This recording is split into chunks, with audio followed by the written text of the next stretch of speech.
जय भीम मित्रों। 14 अगस्त 1947 की रात भारत आज़ादी से चंद पलों की दूरी पर था। पहले प्रधानमंत्री जवाहरलाल नेहरू अपने फेमस ट्रस्ट विथ डेस्टिनी वाले स्पीच से देश को संबोधित करने जा रहे थे। पूरे देश में खुशी की लहर थी। नया भारत कैसा होगा उसके सपने बुने जा रहे थे। दिल्ली से कोसों दूर कर्नाटक के एक इलाके में इस खबर से कोई असर नहीं पड़ने वाला था। कर्नाटक की कोलार गोल्ड फील्ड में काम करने वाले मजदूरों के लिए 15 अगस्त की सुबह कोई नई रोशनी लेकर नहीं आने वाली थी।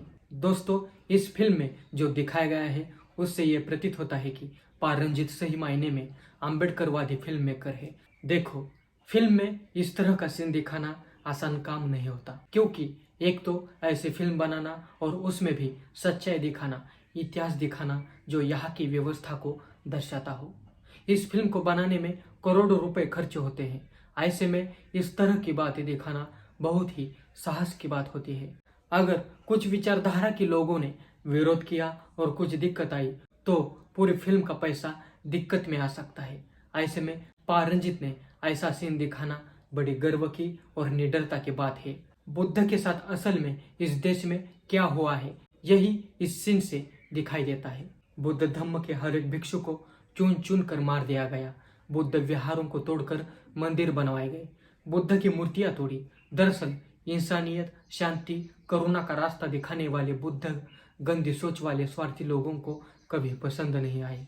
इसका सबसे अच्छा उदाहरण है पाकिस्तान में बुद्ध के इस मूर्ति को तोड़ा गया। यह मूर्ति गांधर कला की प्राचीन मूर्ति थी। हजारों सालों का बौद्ध काल का स्वर्णिम इतिहास वो मूर्ति बयां करती थी। उसी मूर्ति को तोड़ा गया। दूसरा उदाहरण है पाकिस्तान के बामियान में गौतम बुद्ध की प्राचीन सिल्क रूट पर बनी दुनिया की सबसे ऊंची मूर्ति थी, लेकिन उसे भी कई सालों पहले औरंगजेब और कुछ शासकों ने तोड़ने की कोशिश की थी, लेकिन वे कामयाब नहीं हुए।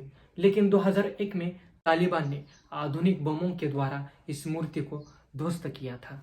तीसरा उदाहरण है आज भी भारत के कई हिस्सों में बुद्ध मूर्तियों को सिंदूर लगाकर पूजा जाता है। बुद्ध लिनियों का अतिक्रमण कर उन्हें अलग ही रूप दिया जाता है और यही हकीकत फिल्म में दिखाई है। इस सीन में आपको देखने को मिलेगा कि एक ब्राह्मण कुछ क्षत्रियों को आदेश दे रहा है कि बुद्ध की मूर्तियों का सर धड़ से अलग कर दो, और इस सीन में बुद्ध का सर धड़ से अलग कर दिया गया है। यह सीन हमें सच में उस काल में लेकर जाता है जिस काल में बौद्ध धर्म को नष्ट किया जा रहा था। इस सीन से पता चलता है, हाँ, इसी तरह से मेरे बुद्ध धर्म को अपने ही भूमि से खत्म कर दिया गया। कितनी सुंदर वो सुबह होती होगी जब इस अखंड भारत पर बुद्ध का स्वर्णिम काल होगा। पूरा भारतवर्ष ना जात ना धर्म भेद के बिना एक साथ साथ खाना खाते होंगे, काम करते होंगे। मन में किसी के बारे में ना द्वेष होता होगा ना वैर, सिर्फ और सिर्फ बुद्ध की राहों पर चलकर सुखी जीवन जीना, प्राणियों पर प्रेम करना, ना धर्म भेद ना जात पात, सभी तरफ बुद्ध के जय जयकार की गूंज होती होगी। सम्राट कनिष्क, सम्राट मिलिंद और महान अशोक का स्वर्णिम युग झलकता होगा। बुद्ध के 84,000 उपदेश लोगों के मुंह से फूलों की तरह हलुवार फैलते होंगे, और इसी बुद्ध को किस तरह से खत्म किया गया था यही इस सीन में दिखाई देता है। जिगरा लगता है सच्चाई दिखाने के लिए, और वो जिगरा रंजीत के पास है। थंगलान एक पैन इंडिया फिल्म है जो कि तमिल, तेलुगु, मलयालम, कन्नड़ व हिंदी में रिलीज हुई है। थंगलान मूवी में चियानी विक्रम का अपनी भूमिका के प्रति गहन समर्पण दिख रहा है, और ये उनकी अब तक की सबसे कठिन प्रयासों वाली फिल्म है। ये चियानी विक्रम की अब तक की सबसे बेहतरीन फिल्मों में से एक है। कोलार गोल्ड फील्ड्स की कहानी को दिखाया जाएगा।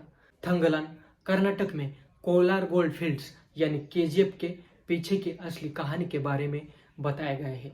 प्राचीन काल में केजीएफ के कारण भारत को सोने की चिड़िया कहा जाता था। अंग्रेजों ने दुनिया की सबसे बड़ी सोने की खदानों में से एक दोहन किया। वह 900 टन से अधिक सोना इंग्लैंड ले गए। फिल्म की पृष्ठभूमि 19वीं सदी की आजादी के पहले की है। फिल्म में दिखाया गया है कि किस तरह से अंग्रेजों ने अपने मकसद के लिए इन गोल्ड फील्ड्स में लूटपाट की। थंगलन का अर्थ होता है सन ऑफ गोल्ड। यह फिल्म वास्तविकता पर आधारित है।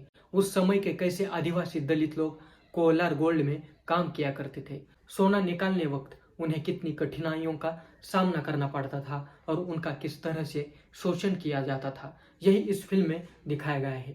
तमिलनाडु के दलित मजदूरों ने अपने नंगे हाथों से कैसे कोलार खदान को खोदा था, यही सच्चा इतिहास दिखाया गया है।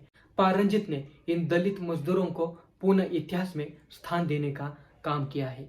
इस फिल्म में सामाजिक उत्पीड़न और राजनीति को दर्शाया गया है। थंगलान में नागवंश का इतिहास दिखाया है। इसमें आप नागनिका को देख सकते हैं। इस फिल्म में यही दिखाया गया है कि नागकन्या नागनिका कैसे बुद्ध की मूर्ति की रक्षा करती है, मतलब बुद्ध के विचारों की रक्षा करती है, और उस समय ब्राह्मण कैसे क्षत्रियों का उपयोग कर बुद्ध को नष्ट किया करते हैं, यह भी इस फिल्म में दर्शाया गया है। मित्रों, इस फिल्म में सोने के खजानों की खोज मतलब बुद्ध के विचारों को संरक्षित करने का प्रतीक है, जिसे नागकन्या नागनिका बचाने का प्रयास करते हैं। भारत के इतिहास में रक्षक के रूप में महान नायिकाएं रही है। थंगलान फिल्म में बौद्ध संस्कृति को दिखाने का प्रयास किया गया है। धार्मिक संघर्ष और सामाजिक अन्याय इस फिल्म में दिखाया गया है। बौद्धों की संस्कृति इस भारत की असली पहचान है। बुद्ध ही एकमात्र सत्य है।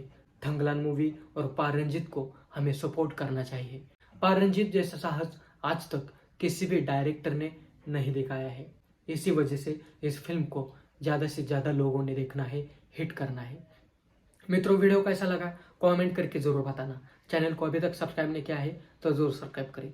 ज्वाइन बटन और थैंक्स बटन के जरिए आप इस चैनल के सदस्य बन सकते हैं। चल मिलते हैं अगले वीडियो में। जय भीम।